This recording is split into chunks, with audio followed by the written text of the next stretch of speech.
हम बात कर रहे हैं भारत के उपराष्ट्रपति जगदीप धनखड़ के इस्तीफे की। जगदीप उपराष्ट्रपति हैं, राज्यसभा के चेयरपर्सन हैं। आज जो राज्यसभा में आए थे, राज्यसभा कार्रवाई में हिस्सा लिया था, लेकिन अब से थोड़ी देर पहले उन्होंने एक चिट्ठी जारी की है जिसमें उन्होंने कहा कि स्वास्थ्य कारणों से वो भारत के उपराष्ट्रपति पद से इस्तीफा दे रहे हैं। और पॉलिटिकल एडिटर देवेंद्र पाराशर मेरे साथ में हैं और हम दोनों इस बात की चर्चा कर रहे हैं कि क्या कारण हो सकता है। अगर कारण सिर्फ स्वास्थ्य होता तो फिर ये लेटर आज नहीं आता, एक दिन पहले आ सकता था। तो तरह तरह की अटकलें लगाई जा रही हैं और एक जो जिसका जिक्र मैं देवेंद्र कर रहा था, जुडिशरी का। जी हाँ रजा जी, इसमें कोई दो राय नहीं कि जिस तरह से जुडिशरी को लेकर भी लगातार वो हेड ऑन कर रहे थे और अपने पब्लिक प्रोग्राम में जिस तरह की बयानबाजियां दे रहे थे और जितना खुलकर बोल रहे थे, वो चीज भी बहुत अच्छी नहीं जा रही थी। क्योंकि मौजूदा समय में अगर देखा जाए तो सत्ता पक्ष में जो खासतौर पे जो शीर्ष स्तर पे, चाहे प्रधानमंत्री की बात कर लें, गृहमंत्री अमित शाह की बात कर लें, ऐसे लोग की हमेशा ये कोशिश रहती है कि अगर कहीं कुछ सुधार की जरूरत है तो वो कीजिए, लेकिन एक टकराहट जैसी स्थिति नहीं होनी चाहिए और वो स्थिति डेमोक्रेसी के लिए बहुत अच्छी नहीं होती है और उससे बचने की जरूरत होती है। लेकिन उपराष्ट्रपति धनखड़ के काम करने का जो तरीका था रजा जी, जैसे आमतौर पर आप देखें तो सरकार के जितने भी अंग होंगे, प्रेस रिलीज के मामले में सबसे ज्यादा उपराष्ट्रपति धनखड़ की सक्रियता नजर आती थी। प्रतिदिन के जितने न्यूज इंफॉर्मेशन उनके तरफ से दिए जाते थे, उनके जो मीडिया जो लोग देखते हैं उनके तरफ से दिए जाते थे, उस पर भी हैरानी होती थी कि इतना तो सरकार का कोई मंत्रालय इंफॉर्मेशन नहीं भेजता जितना उनके तरफ से भेजा जाता था। जाहिर तौर वो लाइमलाइट पर रहना पसंद करते हैं, खुलकर अपने आप को एक्सप्रेस करते हैं, खुलकर अभिव्यक्त करते हैं, हर चीज पर उनका ओपिनियन है और ओपिनियन बहुत स्ट्रांग होता है। तो ये सारी चीजें असहज कर रही थी और जुडिशरी के साथ भी उस प्रकार की तनातनी, पॉलिटिकल लाइन पर जिस तरह की बयानबाजी, जब शिवराज सिंह चौहान के खिलाफ उन्होंने बोला था, उस समय भी कृषि मंत्री के तौर पर जब उन्होंने बोला था, एक पब्लिक प्रोग्राम में बोला था, तो सरकार के टॉप लेवल पर बहुत ज्यादा हैरानी व्यक्त की गई थी ये किस तरह की बयानबाजी है। तो ये हमेशा ही अलग अलग एक तरह से लगता था कि विवाद का मोर्चा खुल रहे हैं और उस बात को लेके असहजता थी, इसमें कोई दोहरा नहीं। ये टॉप सोर्सेज से हमें बार बार इस बात की जानकारी मिलती थी कि टॉप लेवल पे बहुत ज्यादा डिस्कम्फर्ट है काम करने के इस तरीके को लेके। क्या उस डिस्कम्फर्ट की वजह से इनको फाइनली बोला गया या फिर उनको सुधार करने के लिए कहा गया, फिर उसमें उस बात के लिए वो तैयार नहीं है, उन्होंने ये रवैया अख्तियार किया, ये सिर्फ फिलहाल अभी अटकलें ही इस पर लगाई जा सकती हैं। लेकिन हर आप देखें तो आज क्योंकि शाम तक मैं वहां पे हाउस में था और किसी कोने से कोई ये सुगबुगाहट ऐसी नहीं आ रही थी कि उपराष्ट्रपति ऐसा कर सकते हैं और इस लेवल पे मामला जा सकता है। देवेंद्र, ये जो बात आपने कही ना कि शीर्ष स्तर पर जो लोग हैं वो नाराज थे, एम्बेरेस थे, परेशान थे और इनको बार बार कहने के बावजूद वो ठीक नहीं कर रहे थे। आप कह रहे हैं ना क्या हुआ होगा, क्या उनको कन्विक्ट किया गया, ये जो रहस्य है ये मेरे पास कुछ इन्फॉर्मेशन है, मैं आपके साथ शेयर कर सकता हूँ, दर्शकों को बता सकता हूँ। कुछ दिन पहले एक शीर्ष स्तर पर किसी व्यक्ति ने मुझे ये ज़रूर कन्वे किया था कि उपराष्ट्रपति की तरफ से कि वो बहुत परेशान हैं और बहुत नाराज़ हैं, कोई उनकी सुनता नहीं है, वो अब बहुत सारी बातें कहते हैं, उनकी कोई बात मानी नहीं जाती है। तो ये जो इस्तीफा है ये उनका अपना किया हुआ है, ये नहीं कि किसी ने उनको कहा होगा। जिस तरह के वो बातें कह रहे थे, कर रहे थे, सरकार को एम्बेरस कर रहे थे, जाहिर है एक कम्युनिकेशन तो बंद हो ही गया था। और इसकी शिकायत उन्होंने कुछ लोगों से की थी जिनसे उन्होंने कहा था कि मेरे साथ कोई कम्युनिकेट नहीं करता, मेरे साथ अब कोई बात नहीं करता, मैं जो बातें कहता हूं उसका मुझे जवाब नहीं मिलता। तो अल्टीमेटली मुझे लगता है कि ये कल्मिनेट किया आज के इस्तीफे में। और कई बार अलग अलग राज्य में जब वो जाते थे तो कुछ जगह के राज्यों से हमें इस बात की जानकारी मिली कि वहां भी जाने के बाद सिर्फ एक उपराष्ट्रपति के तौर पर नहीं बल्कि कई बार वो ऐसी चीजों को लगता था कि ये पॉलिटिकल अफेयर्स है और उसमें जैसे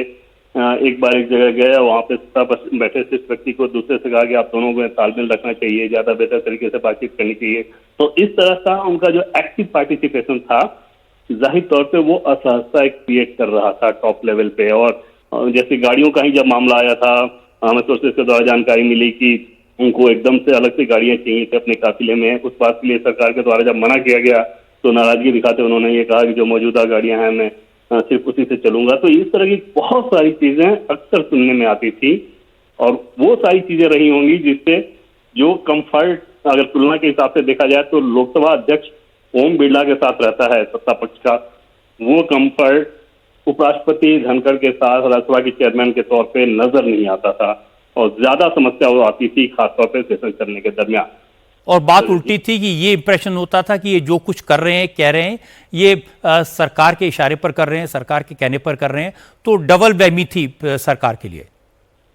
बिल्कुल, और यही बात कही भी जाती थी कि पब्लिक परसेप्शन तो यही जाएगा कि क्योंकि उपराष्ट्रपति के कैंडिडेट के तौर पे ये हमारे नॉमिनी थे और उस कंडीशन में जो कुछ भी है वहां पे चेयर पे बैठ के कर रहे हैं या चेयर से बाहर अगर पब्लिक प्रोग्राम में जिस तरह की बातें बोल रहे हैं, ऐसा लगता है कि मैसेज ये जा रहा हो, परसेप्शन ये जा रहा होगा कि सरकार जो बात खुल के नहीं कह सकती वो कहला दे रही है। जुडिशरी के बारे में भी जब उन्होंने बोलना शुरू किया तो ये एक चर्चा चलती थी कि शायद सरकार अपनी बात राष्ट्रपति के मार्फत कहलवा रही है, जबकि हकीकत इससे कोसों दूर था। और ये सारा चीज ऑलरेडी एक बिल्टअप हो रहा था। उस बिल्टअप होने के चलते शायद सत्ता पक्ष के जो टॉप लेवल पे कहा जा सकता है कि जिन लोगों को कम्युनिकेशन रखना चाहिए उनकी स्वाभाविक तौर पर एक दूरी बढ़ गई होगी कि अगर इस तरह से ऑटोमेटेड अंदाज में काम करने का तरीका होगा, इतना खुलकर इस तरह से किसी चीज की परवाह किए बनाकर काम करने का तरीका या बोलने का तरीका होगा तो वहां पर ऑटोमेटिक दूरी हो ही जाती है और वो दूरी नजर भी आ रही थी। और ये आपकी बात बिल्कुल सही है कि मैं बहुत बरसों से जगदीप धनखड़ को जानता हूं। जब वो लोकल लेवल पर राजनीति करते थे तब से बरसों से मैंने देखा है, जब वो वकालत करते थे तब भी वो बहुत ही सेंसिटिव हैं। और जैसा आपने कहा कि सिक्योरिटी को लेकर, प्रोटोकॉल को लेकर, अपनी बातों को लेकर, अपने कुछ लोगों को लेकर, अपने आग्रह को लेकर वो बहुत सेंसिटिव हैं और वो नॉर्मली किसी की सुनते नहीं हैं। और शायद यही प्रॉब्लम धीरे धीरे बढ़कर इस स्वरूप में सामने आई। बिल्कुल रजत जी, और ये उनके काम करने के तरीके में नजर आता था। ये पहले से भी आता था, जैसे बंगाल में भी रहे तो बंगाल में उनके बाद भी गवर्नर रहे हैं, उस तरह की टकराहट वाली चीजें नहीं होती थी। लेकिन जब ये जितने दिनों बंगाल के गवर्नर थे वो टकराहट नजर आती थी और शायद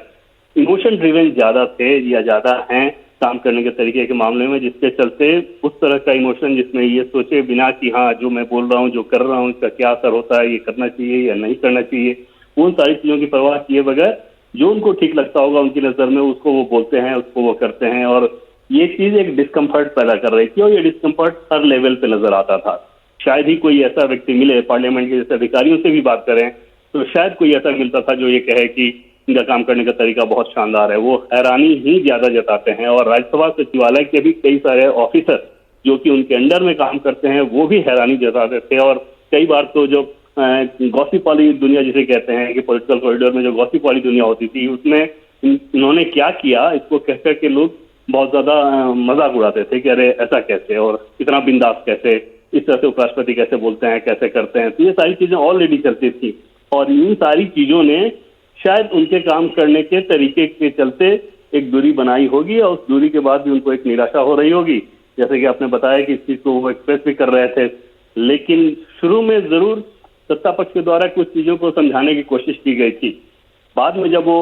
अपने तरीके में बदलाव नहीं लाया तो मुझे लगता है कि ऑटोमेटिक एक दूरी बढ़ती ही गई होगी, जिसका नतीजा ये रहा कि स्वास्थ्य कारण का हवाला देते उन्होंने इस्तीफा दिया। अगर स्वास्थ्य ही प्रमुख वजह होती तो निश्चित तौर पे उनके काम करने के तरीके में राज्यसभा में नजर आता, जो कभी आया नहीं। ज्यादा से ज्यादा वो चेयर पर बैठकर अपने काम को करते हैं। अगर लोकसभा की तुलना करें, लोकसभा अध्यक्ष जितनी देर चेयर पर बैठते हैं और राज्यसभा के चेयरमैन जितनी देर बैठते हैं, उसमें एक बड़ा अंतर नजर आएगा कि राज्यसभा के चेयरमैन के तौर पर धनखड़ ने